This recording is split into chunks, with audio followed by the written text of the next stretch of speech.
Welcome to the Crazy Chicken People podcast. If you're crazy about chickens, then you're in the right place.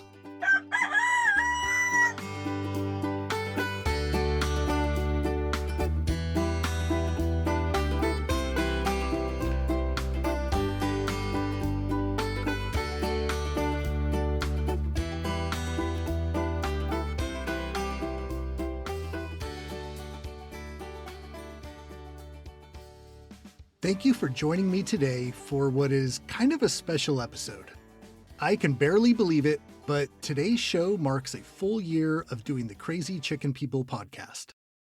When I started doing this, I really had no idea how long it would go for, or if anyone would even listen. I just wanted to see if I could muster up the courage to try something I had never done and see if I could create something that other people would actually like.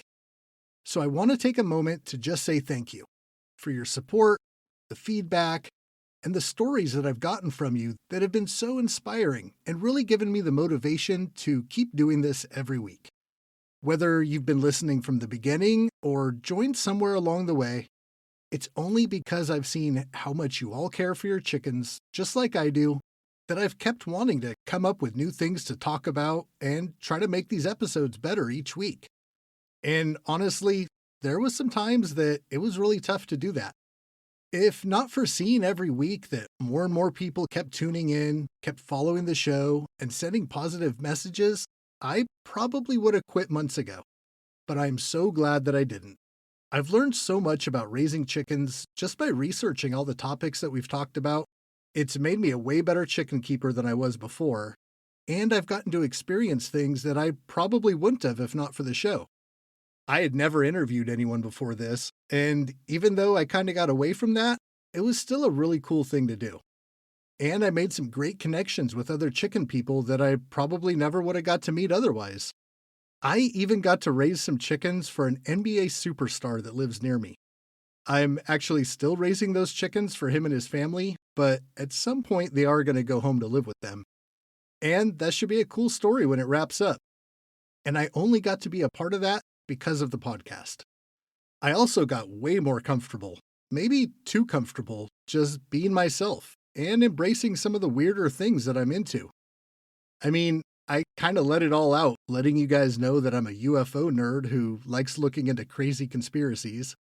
And after keeping it a secret for as long as I could, I even let the people at work know that I'm a full-on crazy chicken person who took that craziness to another level by starting a podcast about the thing that I love so much.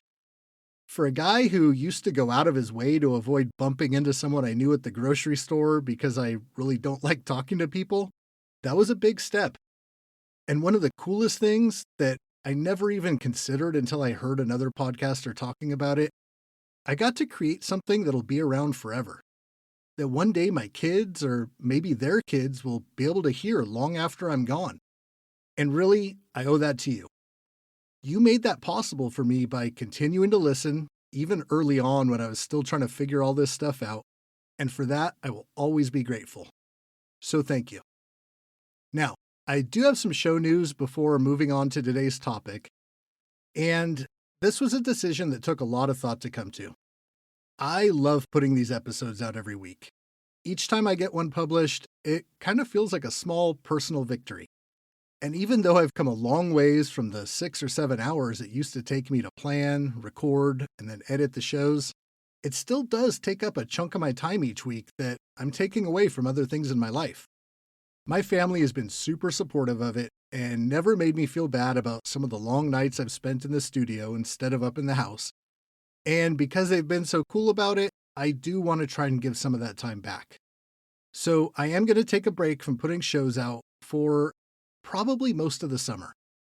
I want to make sure that I have time for the camping trips we have planned, time to spend in the pool with the kids, and I really don't want to put anything out that was rushed. I kind of feel like I rushed through a couple of the last shows, and I don't want to do that. I think that getting a chance to break that cycle of finishing one episode just in time to start the next one is really going to be good for me. And I'm going to try to get a little bit ahead this time by planning and pre-recording a few episodes if I can. Hopefully putting together a list of show topics to cover in the next season. And that part has been kind of tough. there's been some weeks that I didn't know what I was going to record until that day. So if you follow the show on Instagram or Facebook, please keep doing that. I'll make sure to keep you updated on when I start back up, which will probably be around the end of August. And I'll keep posting updates on my chickens, all the babies, and what's new around the farm.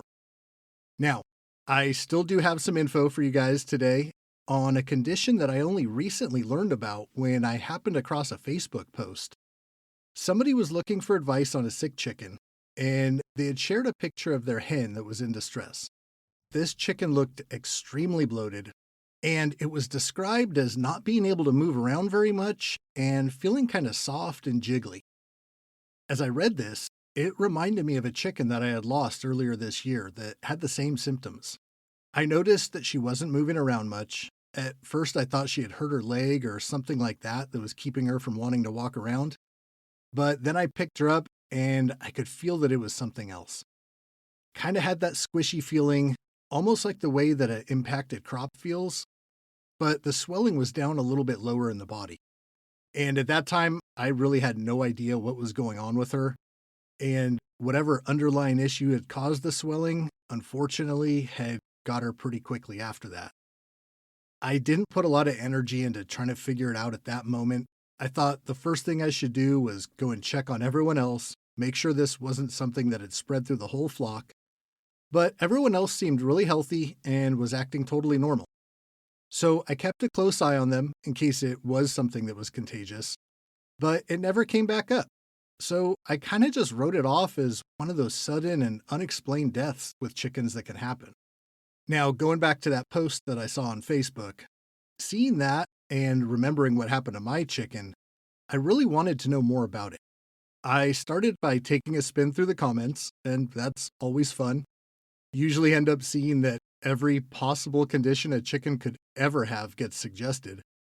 But in this case, the consistent answer given was that that chicken had water belly.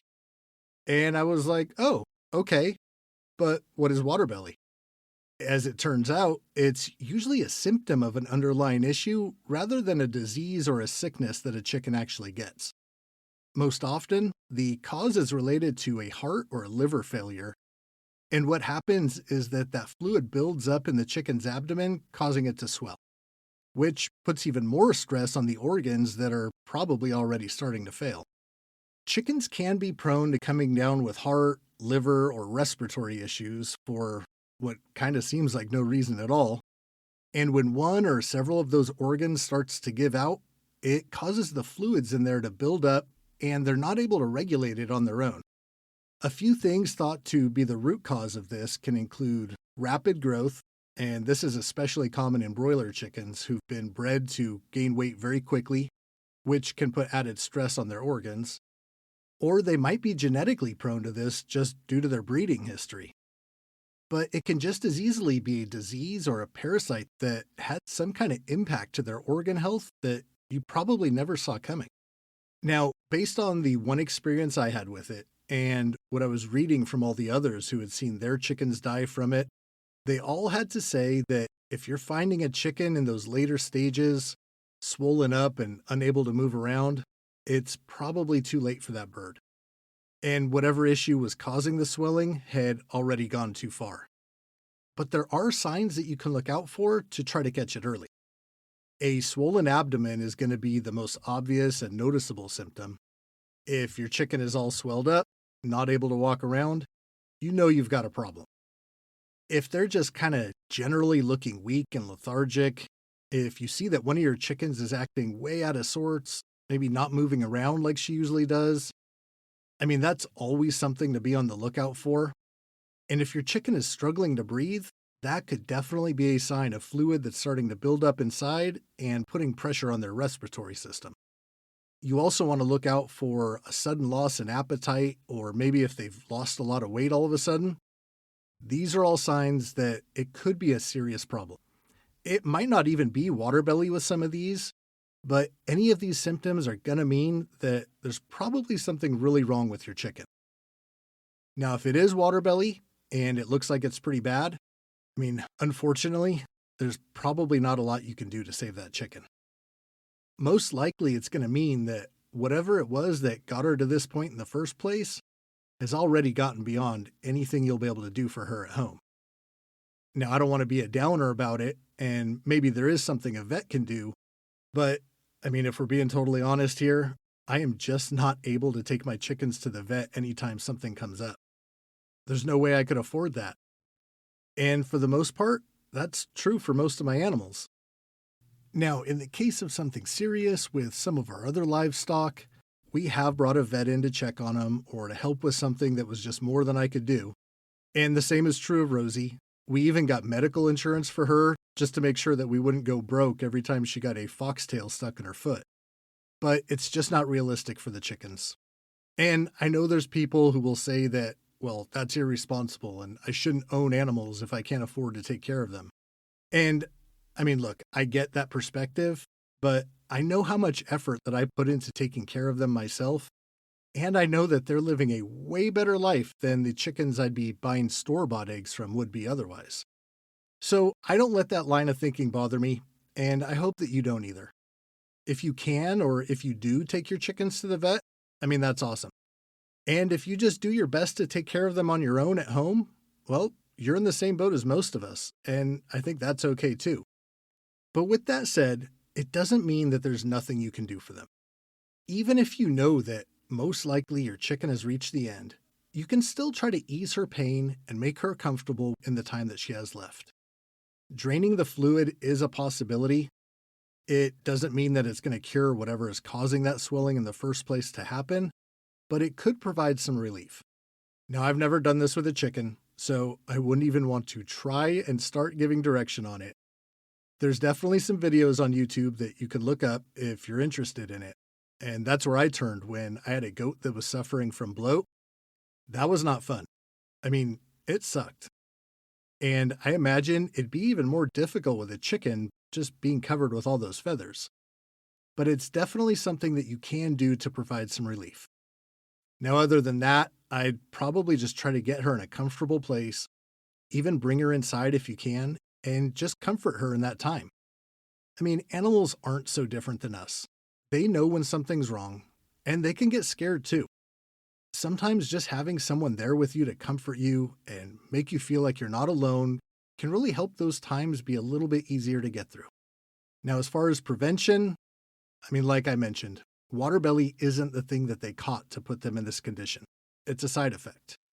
And I can't really find anything that's specific to preventing things like heart disease, liver issues, or other organ failure, other than the usual: clean living conditions, healthy diet, the stuff we've been talking about for the last year. It does seem like coop ventilation can be a bigger factor when it comes to some of these things, though. But even with the best ventilation system, you're not going to prevent something that an animal is genetically prone to getting. It's hard to talk about a life-threatening issue just to say that there's nothing you can really do about it, but that's part of what comes along with raising chickens. We just can't save them all. But we can love them while they're with us. We can enjoy the funny little things they do to make us smile, getting to know all their unique quirks, and appreciate the way we feel when everything's going great, when you get to sit there in your chicken yard just watching them play or chase after treats. It's always hard to lose a pet. And with chickens, it happens way more often than we'd like. But I'm a firm believer in this. The hard times we face in life, the things we all go through that can make us sad, make us angry, even make us cry, we have to experience those feelings so that we can better appreciate all the amazing things that make us smile, make us laugh, the things that fill our hearts with so much joy.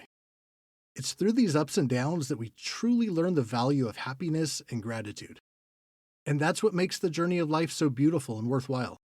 That's what I try to teach my kids. And it's what I try to remember when I go through something that feels unbearable. The last year has taught me a lot about myself.